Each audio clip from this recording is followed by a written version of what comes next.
ये कहानी है उस व्यक्ति की जिसने कभी अपने हाथों से महल जैसा घर खड़ा किया था। ऊंची दीवारें, सुनहरे दरवाजे और शानो शौकत से भरी जिंदगी सब उसका सपना था और उसने उसे सच कर दिखाया। लेकिन आज वही व्यक्ति अपनी पत्नी संग इस झोपड़ी में रहने को मजबूर है। क्यों? ऐसा क्या हुआ? क्या वजह थी कि दौलत और शानो शौकत के बावजूद ये दोनों उस आलीशान घर से दूर हो गए? बड़ा बेटा रजत अहंकारी, स्वार्थी और लालची है। वो लोगों के सामने समझदार लगता है, लेकिन घर में अपने माता पिता के प्रति कोई सम्मान या दया नहीं रखता। छोटा बेटा विक्रम, जो अपनी प्रोफेशनल लाइफ में पूरी तरह से व्यस्त है, वो हर निर्णय अपनी सुविधा, आराम और करियर की प्राथमिकताओं के हिसाब से करता है। भाग्यवान हमारे बच्चे कब बड़े हो गए पता ही नहीं चला। कल तक तो उनकी बातों में खो जाते थे। हाँ, सही कहा आपने। समय कितनी जल्दी गुजर जाता है। कभी हमें एहसास ही नहीं हुआ कि हमारे बच्चे इतने बड़े हो गए हैं। कितनी जल्दी उनकी दुनिया हमारी दुनिया से अलग हो गई। बेटा आ गया तू। मैंने कहा था आज बाजार से आटा, सब्जी और तेल ले आना, तू क्यों नहीं लाया? मैंने ऑनलाइन ऑर्डर कर दिया था। सुबह पिकअप टाइम था, लेकिन डिलीवरी डिले हो गई। कल आ जाएगा सामान। ऑनलाइन हर छोटी बड़ी चीज अब ऑनलाइन। पहले मार्केट जाकर लिया करते थे। कौन देखेगा क्वालिटी? कौन बात करेगा दुकानदार से? पापा, सब कुछ डिजिटल हो रहा है। टाइम सेव होता है, ऑफर्स मिलते हैं, पेमेंट भी आसान है। आप क्यों इतना डरते हो नए तरीके से? डरते नहीं बेटा, पर हमारे जमाने में चीजों की जिम्मेदारी भी अलग थी। इंसान से इंसान का रिश्ता भी होता था। नमस्ते, थोड़ा बातचीत, मिट्टी का रिश्ता। सामान लेने से रिश्ते बनते हैं। वाह, क्या सोच है आपकी। आजकल लोग बिजी हैं, ऑनलाइन से सामान आता है, टाइम बचता है। मैं समझता हूँ तेरी मुश्किल, पर मैं बस चाह रहा हूँ कि तू घर के काम में थोड़ा हाथ बटाए। तो आप क्या चाहते हो? मैं घर पर रहूं, कुछ ना करूं? आप हर चीज मुझ पर ही डाल देते हो। खुद भी कर लिया करो कुछ। जनरेशन गैप तो सिर्फ हमारे बीच नहीं बल्कि सोच में भी है। तुम्हारी दुनिया और मेरी दुनिया अलग है, पर बेटा दोनों दुनिया एक दूसरे को समझे तो बेहतर रहेगा। अब बस भी कीजिए आप दोनों। हर बात पर बहस करना जरूरी है क्या? समझाओ इसे, बड़ों से कैसे बात करते हैं। मैं ऑफिस जा रहा हूं। आपको जो चाहिए खुद जाकर ले आइए, मुझे मत बोलिए। सासू माँ, मेरे सोने का ब्रेसलेट कहाँ है? मैं परसों ही अपने मायके से लेकर आई थी। मैं नहीं जानती बेटा। मुझे नहीं पता मतलब। सुबह आपने ही मेरे कमरे की सफाई की थी ना? सफाई तो मैंने ही की थी, पर कहीं ऐसा तो नहीं मेरा ब्रेसलेट चोरी करके आपने अपने लाडले विक्रम को दे दिया हो? क्या हुआ भाभी? शैतान का नाम लिया और शैतान हाजिर। किस बात की लड़ाई हो रही है, वो भी इतनी सुबह सुबह? देवर जी, घड़ी देखी है आपने? क्या टाइम हो रहा है? अभी तो आप उठे हैं। फिर आपके लिए स्पेशल वाली चाय बनेगी। असली मजे तो आपके हैं। इन्हें कोई शौक नहीं है इतनी देर सोने का। वह रात को काम करते हैं, इसीलिए देर से उठते हैं। इतना ही कमाते हैं तो वो पैसा जाता कहाँ है? क्योंकि इस घर का सारा खर्चा तो मेरे पति उठाते हैं। हाँ, पता है रजत भाई इनसे ज्यादा कमाते हैं। यह बात आप हमें रोज दिन में 4 बार सुनाती हैं, फिर भी पेट नहीं भरता आपका। देखा मम्मी जी, भाभी हमें रोज यह ताना देती हैं। हे भगवान, एक ही छत के नीचे रहकर तुम दोनों छोटी छोटी बातों पर लड़ती रहती हो। अरे परिवार को मिलजुल कर रहना चाहिए। 2 बेटे इकट्ठे खड़े हो तो दुनिया सर नहीं उठाती है। तुम दोनों को बड़ा दिल रखना चाहिए, प्यार से रहना सीखो। हमेशा लड़ती रहती हो तुम दोनों। मैं तो तंग आ गई हूँ तुम दोनों से। मम्मी जी, आपका दिल तो बहुत बड़ा है, तो फिर आप हमें हमारे हक का हिस्सा क्यों नहीं दे देती हो? वैसे भी खुद तो इस बुढ़ापे में मजे से जिंदगी काट रही हैं। मेरी और रजत की जिंदगी नर्क बना के रख दी हुई है। तिल तिल कर इस घर में जीना पड़ रहा है हमें। बहू, ये तुम किस तरह से बात कर रही हो रमा से? जी रहने दीजिए ना आप। तुम चुप रहो। मैंने जब ये घर बनाया था ना, मेरी यही ख्वाहिश थी कि मेरा परिवार एक साथ हंसी खुशी से इस घर में रहे। जिस किसी को यहां रहने में तकलीफ हो रही है, वो यहां से जा सकता है। हाँ भाभी, आपको तकलीफ है तो आप चले जाओ, हम आपको नहीं रोकेंगे। तू तो यही चाहती है ना कि मैं और रजत ये घर छोड़कर चले जाएं, ताकि इस पूरे घर में तेरा कब्जा हो जाए। पर मैं ना ऐसे होने नहीं दूंगी। अभी तो कह रहे थे ये घर नर्क है और अभी जाना भी नहीं चाहती। इज्जत से बात कर मुझसे। इज्जत चाहिए तो इज्जत देनी भी पड़ेगी। चुप रहो तुम दोनों। अब दोनों बहुएं अपने अपने कमरे में चली जाती हैं।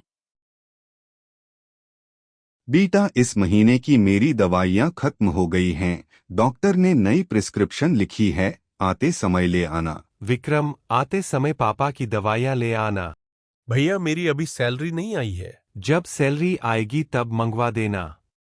क्या भैया, आप भी भाभी की बातों में आ गए? आप ही ले आओ ना दवाइयाँ। वैसे भी आपका दिल बहुत बड़ा है। वाह देवर जी वाह। जब हमारी बारी आए तो ये बिल दिखा दो, और जब आपकी बारी आए तो दिल देखो। ये नहीं चलेगा, ये बिल तो अब आप ही भरोगे। पापा जी, दवाइयाँ तो अब रजत भाई साहब ही लाएंगे। कभी भी नहीं, रजत दवाइयाँ नहीं लाएंगे, चाहे जो हो जाए। मैं ऐसा नहीं होने दूंगी। बहू, तुमने ये क्या कर दिया? डॉक्टर की पर्ची क्यों फाड़ दी? मम्मी जी, अगर दवाइयाँ चाहिए ना, तो अपने छोटे बेटे से कहो वो लाकर दे। हर वक्त बस हमारा ही खून पियोगी क्या? बस बहू, शर्म लिहाज से हम तुम्हारी बातें सुनते हुए आ रहे हैं और तुम बेशर्मी पर उतर आई हो। बस पापा जी, अब मैं बिल्कुल चुप नहीं रहूंगी।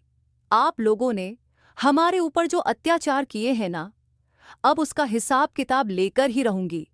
वैसे भी जायदाद के नाम पर बस ये मकान ही तो खड़ा किया है आपने, और किया ही क्या है, और उसे भी अपने बेटे को देने में मौत आ रही है। आप लोगों को बेटा नहीं, गुलाम चाहिए, गुलाम। चुप कर। कितना जहर भरा हुआ है तुम्हारे अंदर। सच सुनने में कड़वा ही लगता है मम्मी जी। आज आप दोनों फैसला कर ही लो, या तो इन दोनों को बोलो घर से निकल जाएं, या फिर हम दोनों का हिस्सा दे दो। ऑर्डर तो ऐसे दे रही हो जैसे ये पूरा घर तुम्हारे नाम पर है। फैसला तो पापा जी का होगा ना। ठीक है, अगर पापा जी की यही जिद है ना, तो अब मेरी भी जिद है कि इस घर का बंटवारा होकर ही रहेगा। हाँ, करवा लो बंटवारा।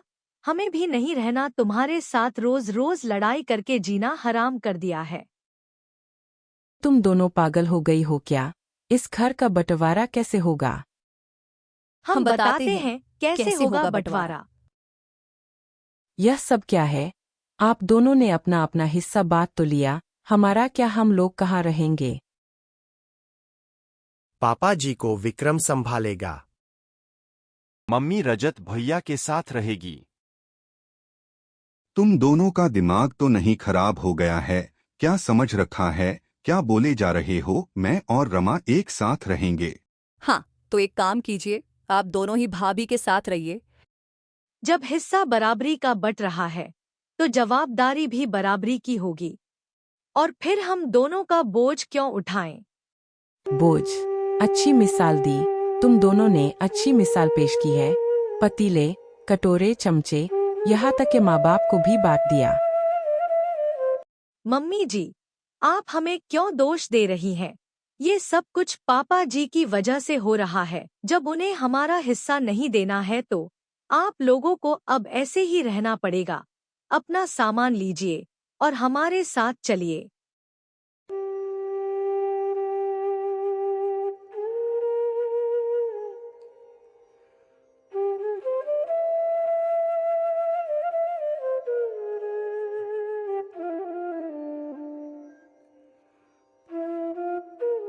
ये ले बेटा, तेरे लिए खीर बनाई है, इसको खा लेना। मम्मी जी, किचन साफ करने के बाद घर में पोछा भी लगा देना। मैं मार्केट जा रही हूँ, मुझे आने में थोड़ी देर हो जाएगी। और पानी भी भर के रख देना।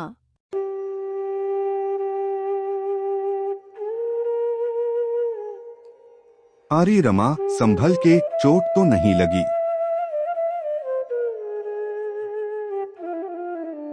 पापा जी, अभी कुछ ही देर पहले घर का बंटवारा हुआ ना, आप भूल गए?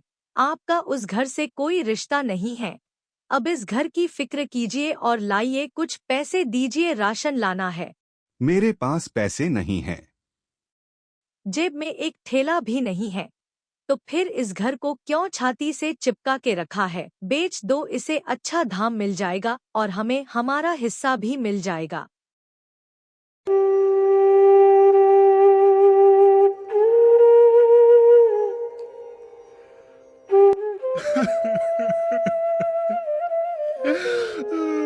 पापा जी, हम बाहर जा रहे हैं, हमें आने में देर हो जाएगी, तो आप हमारा इंतजार मत करना। ये दोनों तो चले गए, आपका खाना? मुझे भूख नहीं है। क्यों झूठ बोल रहे हैं? मुझे पता है, भावना ने सुबह कुछ नहीं बनाया। अब तो ये लोग शाम को खाना खाकर ही लौटेंगे। और आप रुकिए, मैं आपके लिए खाना रखा है, मैं अभी लाती हूँ। रुकिए मम्मी जी, पता था मुझे आप नहीं मानोगी। जब उस तरफ झांकने से मना किया है आपको, तो क्यों दे रही है खाना वहां पर? तुम्हारे पापा भूखे हैं। पापा भूखे हैं तो मैं क्या करूं? और वैसे भी पापा जी के जवाबदारी हम दोनों की नहीं, उन दोनों की है। और इस घर में खाना ना मेरे पति के पैसों से आता है, समझ रही हो ना आप मम्मी जी? रजत, अब तुम आ ही गए हो ना, तो देख लो अपनी माँ की करतूतें। अरे माँ, आप क्यों अपनी बहू का खून जलाती है?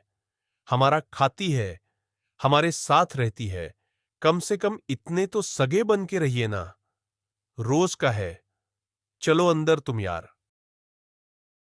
बच्चों ने क्या दुर्दशा कर दी है हमारी, इस बुढ़ापे में भी ये दिन देखना पड़ रहा है। आप ये क्यों नहीं देखते? कम से कम हम सब एक छत के नीचे तो है, हमारे सर पर छत तो है, वरना आजकल के बच्चे तो अपने ही माँ बाप को घर से निकाल देते हैं।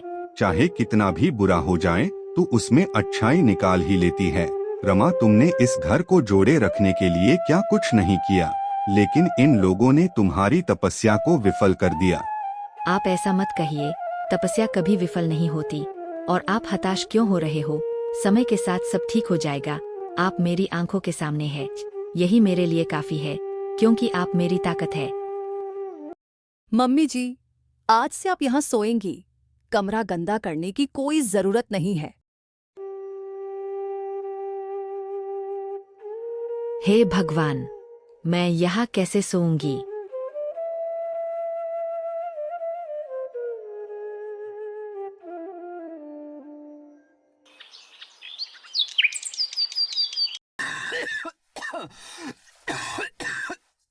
बेटा, मेरी दवाइयाँ खत्म हो गई हैं, क्या तुम ले आओगे? वो क्या है ना, आपके बेटे की सैलरी से हमारे ही खर्चे नहीं निकल पाते, तो आपकी दवाइयाँ कैसे लाएंगे? पर आप चाहे तो ये घर बेचकर हम पैसे ला सकते हैं। अच्छा, तो सारा पैसा तुम्हें दे दे, और हमारा क्या?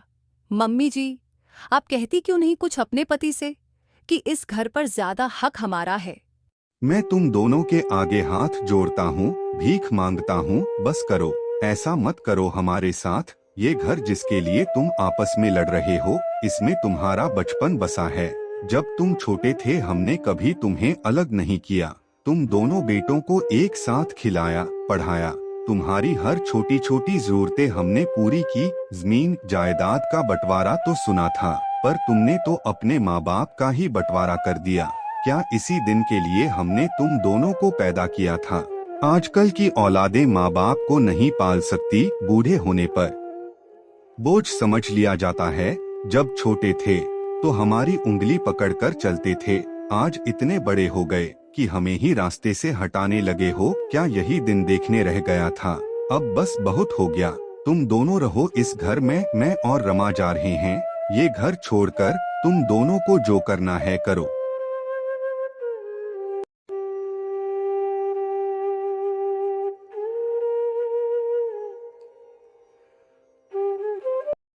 अच्छा हुआ दोनों खुद ही चले गए, हमें तो कुछ करने की जरूरत ही नहीं पड़ी।